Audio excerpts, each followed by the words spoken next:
psychologically, it's really, really brutal. Like for me, anytime I'm leading up to any event of any meaningful significance, it's horrible on a psychological level because you're always thinking about, are you training enough? Are you doing enough?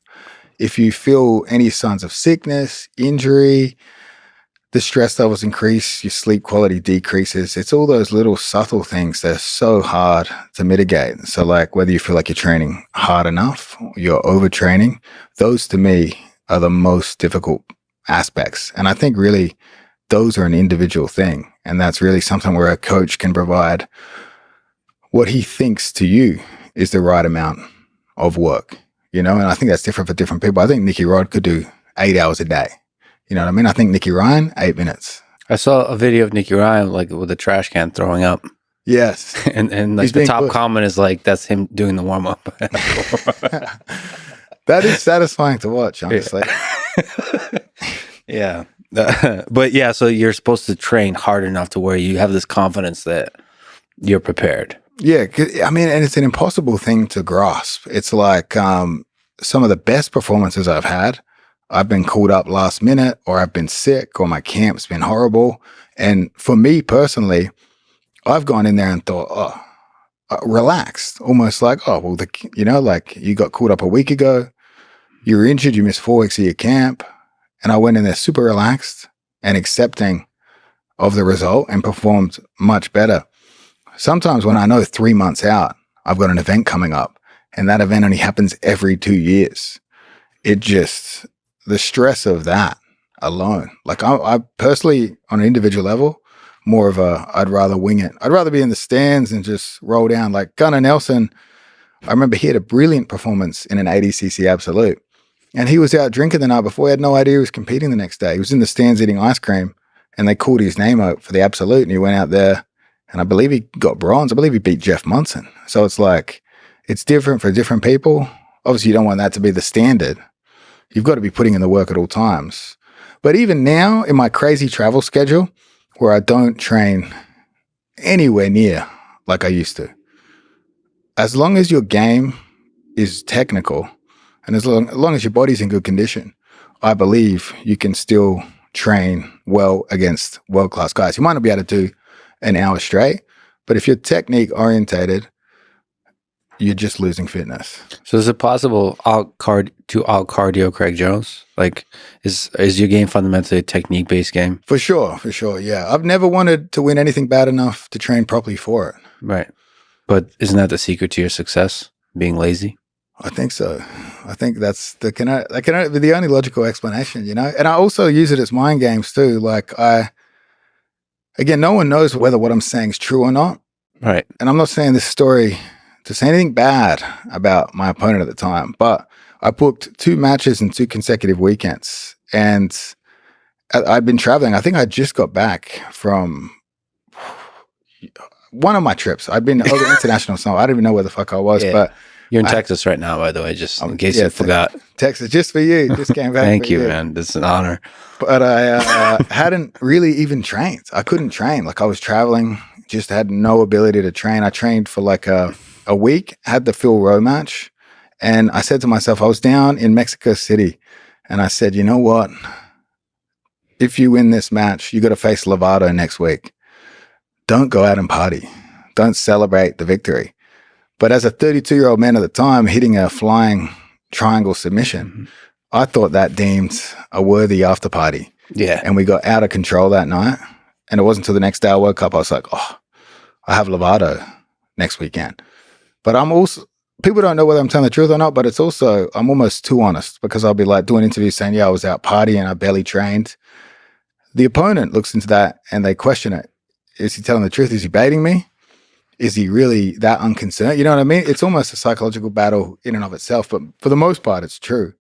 So to you, being psychologically relaxed is extremely important. Just not giving a damn. I wonder what that is. Not too much pressure. I don't want pressure. I don't like the pressure.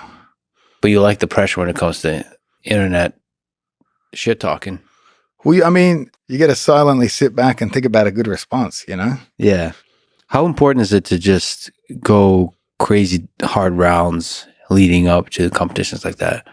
You said sort of Nicky Rod, but like on average for like athletes that world-class level, do you have to put in the hard rounds? Yeah, I think you have to put in the hard rounds. It depends at what point in your career you are. You know, like I think like someone like Nicky Ryan might almost train too technically too often. And when he comes to competition, it's a confronting experience when someone hits him hard and he feels that pressure. So I think different people require different things. When Nicky Rod is breaking the spine of a 37-year-old father of 3 bus driver, it might be time for him to train in a more technical manner. So it's like you got to cater it to what they need. And again, depending on the opponent, it's a game of strategy, you know, like for me, when I was more active, I look at an opponent that I want, that I could steal some clout from, of which the clout you can make money. And I think to myself, what's the best rule set I can beat him in? Mm-hmm. That's the strategy. And then how would I beat him in that rule set? So there's so many strategic layers to it that go above and beyond just the training for me. But nowadays I like to, if I train, short duration, high intensity. That's the best for me. I don't like this 10 6-minute rounds, whatever. Like I don't like this long training. I don't like, it's for me, it's too much toll on the body. I think, I go to the gym, we bang, maybe the first round slightly light and then just bang it out. 2 hard rounds tops, a little bit of problem solving, get out of there. Because you want to feel a little bit of the competition intensity. That feels the best on my body. When you're traveling, you're doing seminars and you're just doing jiu-jitsu with folks. Are you training with them? I'm sure there's like, from everything I see, people would love to train with you. Yeah, they want to, so, I mean, I don't know what it is. So, obviously, I guess it's like people want to play basketball with like a basketball star or something, you know what I mean? But I guess if you played one-on-one with a basketballer, there's no great risk of injury. You know, that's the real problem is like if you don't roll at your seminar, the seminar participants don't feel like they got the full experience. Yeah. But there's snipers at these seminars. There's these sharks that are circling wanting to attack you. Mm-hmm. And you have to look at it. You look at it from both perspectives. I think you should provide excellent technique, excellent question and answer time. And I think you should roll a little bit. For the most part these days, I'll just roll 30 minutes straight. I'll just do 10 guys, 3 minutes, no break, 30 minutes straight. I might even get the guy to pick. Because again, some of these guys come in hot. Yeah. It's terrifying, man. Because the thing is, like with Anthony Bourdain, sort of analogy here, like you're exploring all parts of the world.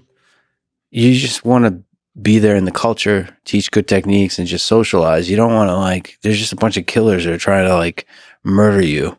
Yeah, to them, they're like, I get to test myself against a world-class athlete today. And to you, you're like, oh, I'm in Odessa. I'd like to get to know the people. Yeah, exactly. Try some food. Yeah. Have a couple drinks and enjoy the place. But to them, it's time to go. You got to rope it open a bit, you know, like if I meet pressure with pressure, I get tired. Yeah. But if I don't provide resistance where they think there should be resistance, now it slows their pace down. They get shocked a bit. But 100%, if I'm at a seminar and someone's rolling too hard with me, if I feel like I might get hurt, I will 100% rip a submission on them. You know what I mean? Like it's like where you're confronted with a threat. Yeah. You have to meet it with a threat. It's like I've spoken about this with Ryan Hall. Ryan Hall will give him a warning and then gone. And I think it's perfectly acceptable. Like I won't endanger them for no reason. But if you're coming hot, you better tap fast. If I feel a threat, you better tap. I'm not going to break it for the sake of breaking it. But if you do some crazy shit and that might potentially hurt me and I get a submission and I'm tired, if you're fresh, you can catch a heel hook, hold it tight. The guy tries to wiggle out, you got it. Yeah. If you're tired and you've been nice with a heel hook and then they slip out and club you on the head, then next time is going to be the last time. Well, last time, see, you're another level. You and Ryan Hall are just world class. But like for me, I'm trying to navigate through this because I'd like to be able to roll, you know, like 10 rounds for fun, for cultural. Like, but they're coming for you too. And unfortunately, ripping submissions or like, you know, knee on belly, some kind of dominant position, people don't like hear the message at all. Or if I let them submit me a bunch of times, they don't calm down either. So I've been trying to figure out how to solve that puzzle, because I'd like to keep rolling with people across the world for many more years to come.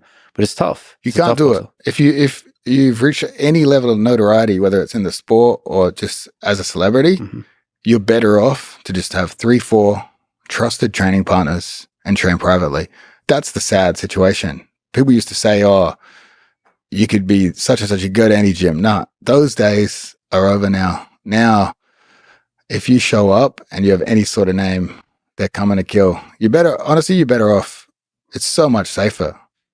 Training is about trusting. Trust is built from safe rounds. Yeah. Strangers are scary. I don't know. I'm trying to develop a radar when I look at a person. I'm trying to figure out, are they from Eastern Europe?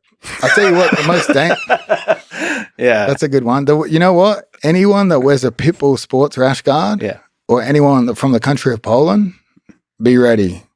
Oh, Polish people go hard. People go hard. I've never had a flow roll with a Polish person. Somebody on Reddit asked, how many legs did you break in Eastern Europe? 3 or 4. To send a message, or just for your own personal enjoyment? I don't enjoy it. You don't enjoy the violence. It is humorous after the fact, though. Because it's just hey, bro, I'm jet lagged. I'm tired. I'm here for you guys. Why are you trying to hurt me? If I get a submission, tap, don't hesitate at all. Don't hesitate. Jiu-jitsu is dangerous. It's a dangerous thing. And when strangers going crazy, it's their show. They think they're getting invites to CJI if they tap me. It's just wild.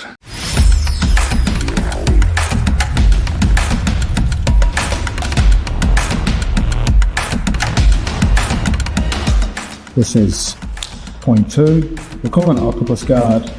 Across the board, I don't want you to think of it as a guard. It's not a guard. It's not a closed guard. It's not a half guard. It is a position that we are moving at all times. We're hitting tipping points, tilting points. We're making them chase us and onto us, shoot for submissions and pins that aren't really there. So again, although we're calling it Octopus Guard 2.0, try not to think of it as a guard, think of it as an ongoing scramble. That is a problem that is hard for them to solve. And we're going to have sort of answers for all the options and all the risks we take along the way.